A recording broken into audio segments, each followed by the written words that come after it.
Salut à tous, c'est Lunaris. Aujourd'hui, le test de la Orcal Astor 125 de 2023. Allez, c'est parti.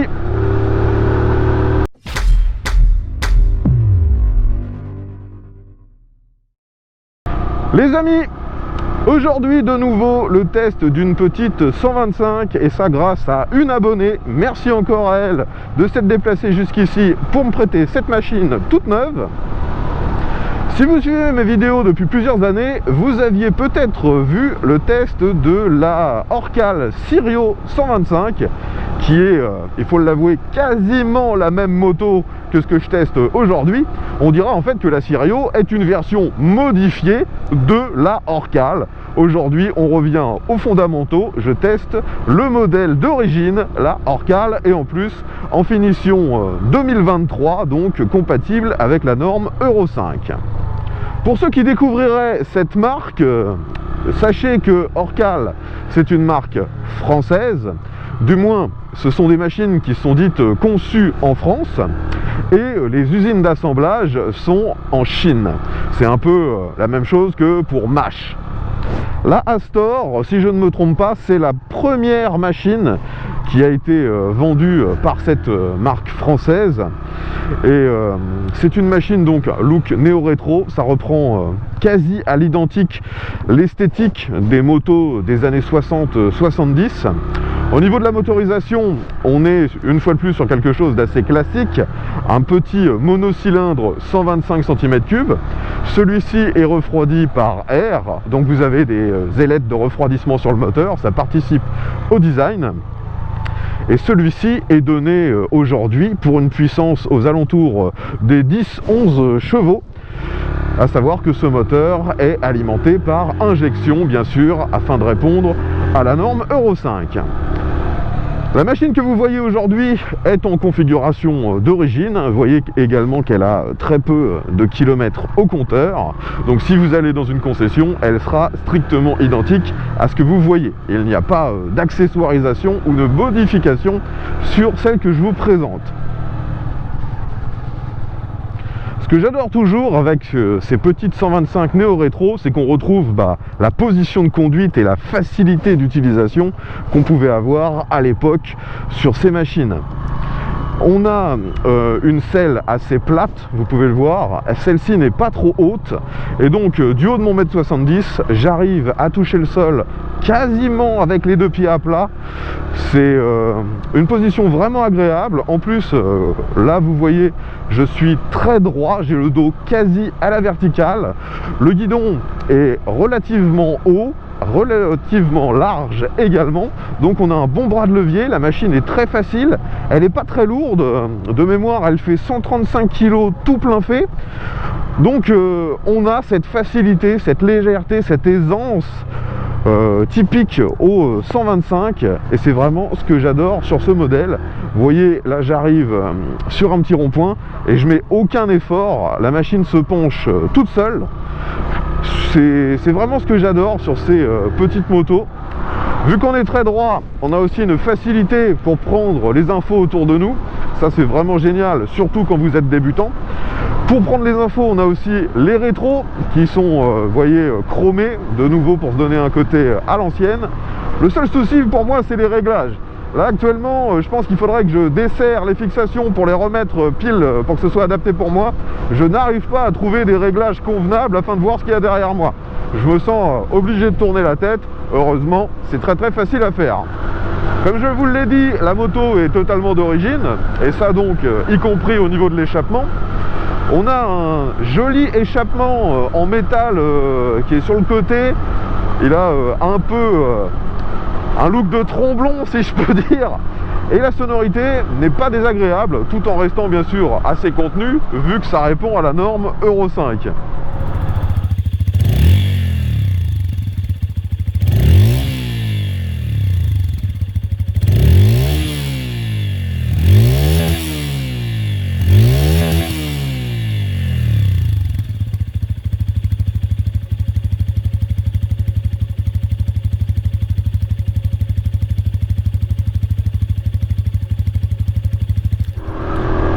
ici, je suis sorti de l'agglomération, j'accélère un bon coup. Alors là, il n'y a quasiment pas d'accélération car finalement, j'étais en train de cruiser.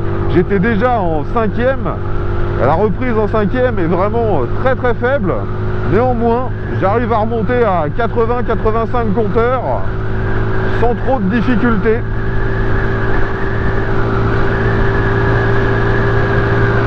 Une bonne surprise sur cette machine, bien qu'il n'y ait aucune protection, j'ai l'impression que le phare, qui est quand même assez loin devant moi, dévie un peu l'air et j'ai finalement assez peu d'air qui arrive sur mon casque. J'en ai beaucoup sur le torse, mais j'en ai très peu sur le casque. Ici on arrive sur le passage que je prends à chaque fois à très basse vitesse. Bien sûr, avec cette 125, il n'y a aucun problème. La machine est extrêmement vive. D'autant plus que sur cette moto, donc on a des roues en 17 pouces, contrairement à la Sirio. Et ce sont des pneus assez fins. On a du 110 pardon, à l'avant et du 130 à l'arrière. Donc les amis, on est de nouveau ici pour tester l'accélération, mais vous le savez si vous avez déjà vu le test de la Sirio, il est impossible pour moi sur cette route d'atteindre les 100 km/h. La machine n'est pas assez puissante. Je rappelle qu'elle est donnée pour une puissance comprise entre 10 et 11 chevaux. Donc ce qu'on va faire, c'est juste vérifier jusqu'à combien je peux monter. On va voir si ça bloque à 80, 90. Je crois que la dernière fois, je n'ai pas réussi à dépasser le 80, 85. Allez, voyons si ça se comporte de la même façon. C'est parti, let's go. Donc j'accélère un peu parce que sinon le moteur n'aura pas la patate. Et c'est parti. Et même comme ça, vous voyez, le contour s'écroule. Je réaccélère. Voilà, j'arrive en rupteur. 70, compteur. 80. Et je vais devoir ralentir, 85. Donc je freine un peu. Donc en termes de puissance, hein, c'est strictement identique à ce qu'il y a sur la Sirio, qui partage, je le rappelle, la même motorisation. Donc ça fonctionne, mais c'est clairement pas dingue. Maintenant, on va vérifier si ça braque mieux que sa sœur Sirio. Je rappelle que du haut de mon 1m70, vous voyez que j'ai les deux pieds quasi à plat. Je braque à fond. Et ça devrait être identique à l'autre, hein. On finit pile sur l'autre fil. Mais on n'a pas non plus l'extrême manœuvrabilité que peut avoir par exemple un CB F125 ou un YBR. Maintenant, on va recommencer une accélération et ensuite je vais surtout me concentrer sur le freinage. Allez, let's go. Vous voyez qu'à bas régime, le moteur il a quand même un petit peu de mal à prendre ses tours, hein. Faut le lancer.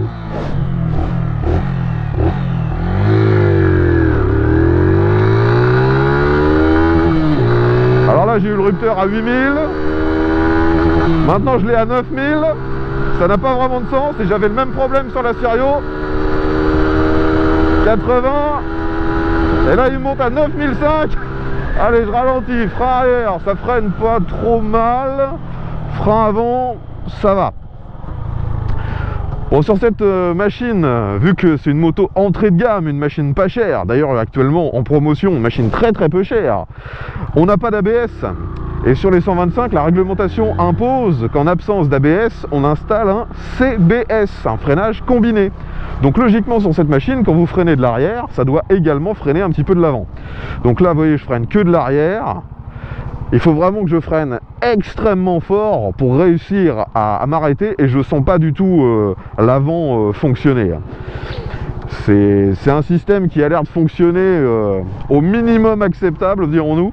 Néanmoins, ça freine mieux que sur la Sirio que j'avais testée, qui elle avait un système qui avait l'air quasiment défaillant. Dans ce rond-point, de nouveau, ça se penche pas trop mal. Je réaccélère pour suivre les autres véhicules. Forcément, ça m'impose de monter assez haut dans les tours, mais j'arrive à suivre le trafic. Je ne suis pas en difficulté. Concernant les commandes sur cette machine, les leviers ne sont pas réglables, même chose que sur la Sirio. Et malheureusement, l'écartement est toujours un peu trop loin. Moi, j'ai pas des mains de géant et déjà j'ai presque un peu de difficulté pour choper l'embrayage. Je le chope vraiment du bout des doigts. Donc c'est toujours aussi pénible. j'aurais aimé que les leviers soient un peu plus proches. Concernant les commodos, de nouveau c'est du classique, les mêmes boutons que sur quasiment toutes les motos japonaises des années 90. À gauche tout ce qui gère l'éclairage, on a un appel de phare. À droite, démarreur, coupe-circuit, et on a toujours un bouton pour allumer l'éclairage, alors que ça ne sert à rien vu que c'est automatique, c'est obligatoire que ce soit automatique. Et malheureusement, il n'y a pas de bouton pour les feux de détresse. Le tableau de bord, lui, est assuré par deux compteurs à aiguille cerclés de chrome, donc ça, pour le look, c'est parfait. On a le premier à gauche qui vous donne votre vitesse, c'est gradué aussi bien en kilomètres/heure qu'en miles d'ailleurs. Et à droite, le compte-tours. Compte-tours qui, comme je vous l'ai déjà dit, fonctionne assez aléatoirement. C'était déjà le cas sur la Sirio que j'ai testé il y a 2 ans. Alors ici, on va faire un petit test de souplesse. Je repasse tous mes rapports. Donc de mémoire, c'est une boîte 5. Là, je suis en 5 à 25. Et il reprend. Comme souvent, ces petits moteurs 125 ont une grosse plage d'utilisation, donc forcément là il est un peu en sous-régime, il a vraiment du mal à repartir. Je vais redescendre dans les rapports, mais vous ne risquez pas d'être désarçonné d'un seul coup sur un coup de piston. Vous ne risquez pas de caler bêtement si vous vous trompez de rapport. Pour les débutants, c'est un comportement moteur qui est très rassurant. De nouveau un petit passage à basse vitesse, ça se manœuvre vraiment super facilement. Là on est en côte. Bon, il faut que je maintienne un peu les gaz, que je reste à peu près à 5000 tours pour maintenir entre 40 et 50 km/h. De nouveau, hein, les petits moteurs 4 temps 125 n'ont jamais été réputés pour leur grosse performance, mais ça fait le boulot. Donc là on va sortir de l'agglomération, je vais essayer de reprendre de la vitesse, j'accélère à fond. Vous voyez qu'il ne se passe pas grand chose, je change de rapport, je monte dans les tours. Et là c'est un petit peu mieux. Donc là j'ai eu le rupteur à 9500. Et vous voyez donc de nouveau hein, dans une utilisation on va dire normale, j'arrive à suivre les véhicules devant moi. Je ne suis pas largué à la moindre difficulté. Je ralentis pour prendre ce Dodan, je suis à 30 km/h. Alors les suspensions sur cette machine sont de nouveau à l'ancienne, donc à l'avant on a une fourche classique, elle n'est pas réglable, et vous avez des soufflets au niveau de la fourche pour donner un look vintage. À l'arrière on a un amortisseur de chaque côté, et ceux-ci sont réglables en précharge. Actuellement d'ailleurs ils sont réglés très très mous, et pour moi qui suis relativement lourd, hein, je fais 100 kg, c'est trop mou. Il aurait fallu les mettre un peu plus fermes. À la descente de ce Dodan, j'ai l'arrière qui s'enfonce vraiment trop. Il s'enfonce d'ailleurs même trop par rapport à l'avant. J'arrive maintenant dans une succession de virages. Voyons ce que ça donne si j'essaie de rouler un peu plus fort. Il faut quand même que je reste méfiant. On a des pneus Kenda, donc chinois. Et en plus, la route est un peu humide.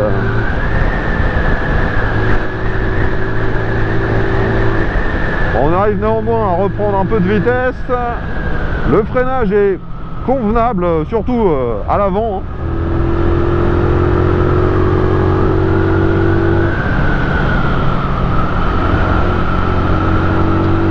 Par contre, ouais, je le redis, les suspensions arrière sont réglées vraiment beaucoup trop molles pour moi. Ça rebondit un peu. C'est convenable, hein, mais faut pas s'attendre à une tenue de route exceptionnelle non plus. Hein. C'est pas casse-gueule, c'est pas piégeux, mais on est quand même très loin de ce qu'on peut avoir sur des 125 haut de gamme récentes, comme chez Yamaha, KTM, Aprilia ou d'autres marques. Là, on sent que c'est de nouveau une conception à l'ancienne, mais ça reste utilisable sans se mettre en danger, je le répète. Lorsqu'on est stabilisé à 80 km/h compteur, on a assez peu de bruit moteur, hein. On l'entend presque pas, on entend plus le bruit du vent et un tout petit peu de vibration qui remonte dans les commandes, donc c'est pas fatigant. On va maintenant passer à la partie compliquée pour une 125, l'autoroute. Donc faut pas hésiter à accélérer à fond pour reprendre un peu de vitesse. Ce serait bien que les voitures devant moi accélèrent un peu, parce que si même en 125 je me mets à les talonner, c'est qu'il y a un souci, hein.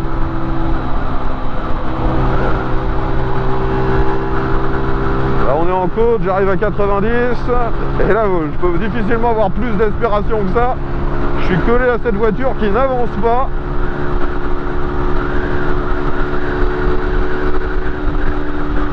Et le problème, c'est que je peux pas me permettre non plus de la dépasser parce que j'aurai pas assez de relance et je risque de me prendre le vent en pleine tronche d'un coup. J'arrive à plus de 100, je passe la 5.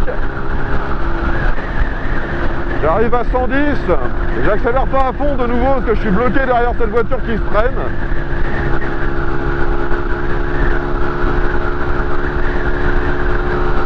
À 110, je suis à peu près 8000 tours. Allez, je sors de l'autoroute. De toute façon, vous le savez, hein, les 125 ne sont jamais très à l'aise sur ce type de voie. Pour revenir un peu sur les aspects esthétiques, de nouveau, vu que tout est vintage, on a des éclairages à l'ancienne. Donc c'est un phare rond, chromé, avec une ampoule halogène. On a également les clignotants qui sont chromés, mais c'est du plastique chromé. Et à l'arrière, par contre, je trouve que le gros phare rectangulaire n'est pas des plus jolis. Ils auraient pu trouver quelque chose de plus harmonieux avec le reste, même si ça fait vintage, c'est vrai. Bon, malheureusement, il se met un peu à pleuvoir. J'espère que ça ne nuira pas trop à la prise de vue. J'accélère à fond. Voyons si je peux revenir à 90 rapidement.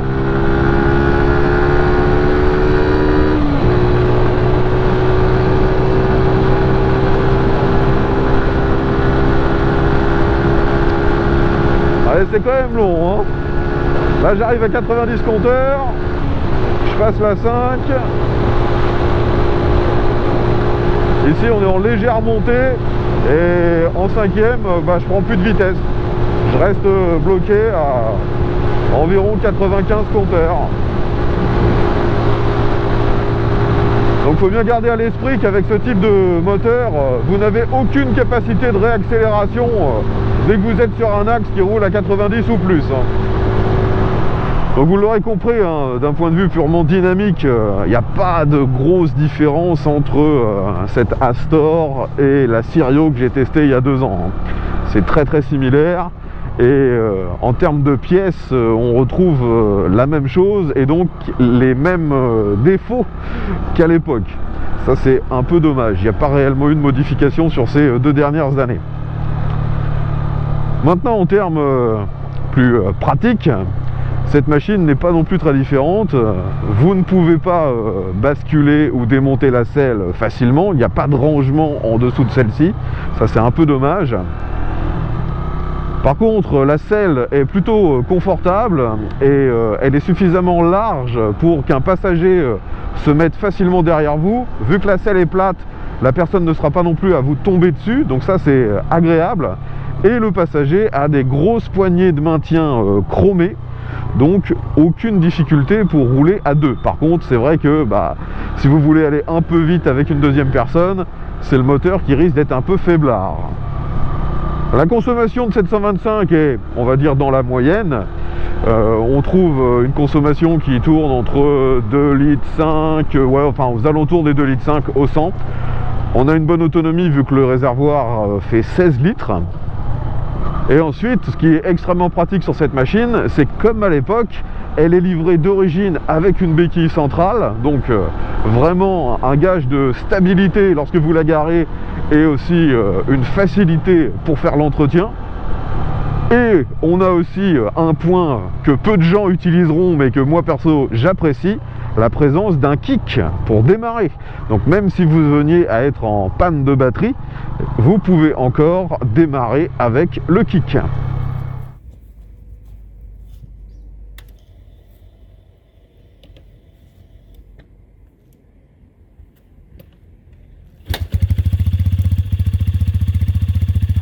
Donc finalement, cette machine, vous aurez compris qu'il n'y a pas eu de grosses modifications au fil des années, c'est toujours la même. Par contre, la bonne surprise actuellement en 2023, c'est le prix. Le prix de cette machine a chuté, ou du moins il y a une promotion actuellement qui fait qu'elle est très peu chère. Elle est en promo à moins de 2000 €. Enfin, pour résumer, disons qu'elle est à 2000 €. Et même donc si elle n'est pas au top de la performance, si elle n'est pas, comment dire, au top de la finition, avoir une machine 125 à 2000 € et en plus bien sûr garantie 2 ans, bah je pense qu'actuellement ça doit être la 125 la moins chère proposée en France. Comme j'avais pu le dire sur la Sirio, la finition globale est plutôt agréable à l'œil, mais j'ai aucune idée de comment ça vieillit dans le temps. Surtout que, comme la dernière fois, vous voyez que je teste une machine qui est quasi neuve, elle a même pas 2000 km.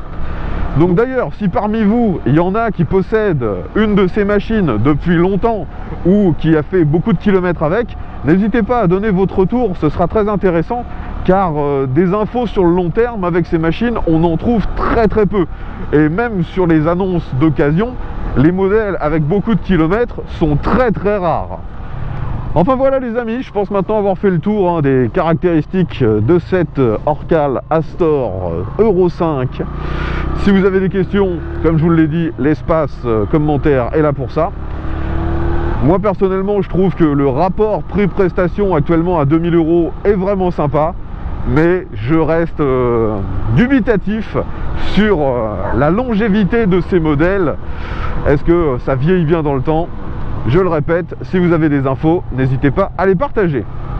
Je tiens de nouveau à remercier l'abonné qui est venu jusqu'ici avec cette moto pour me la prêter et vous en faire profiter de ce test.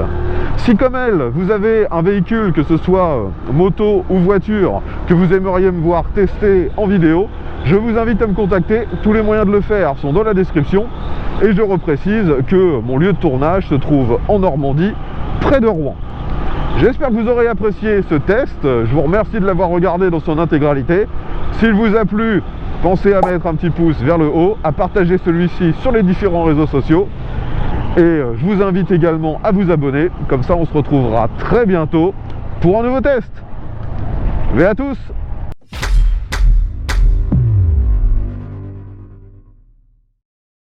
Bon, vous avez pu voir qu'il y a eu quand même un petit peu de pluie sur le test et je n'ai pas eu de perte d'adhérence avec ce pneu Kenda. Donc pour l'instant, moi, ça passe, mais il semblerait quand même que par temps de pluie, il faille se méfier avec ce genre de pneu.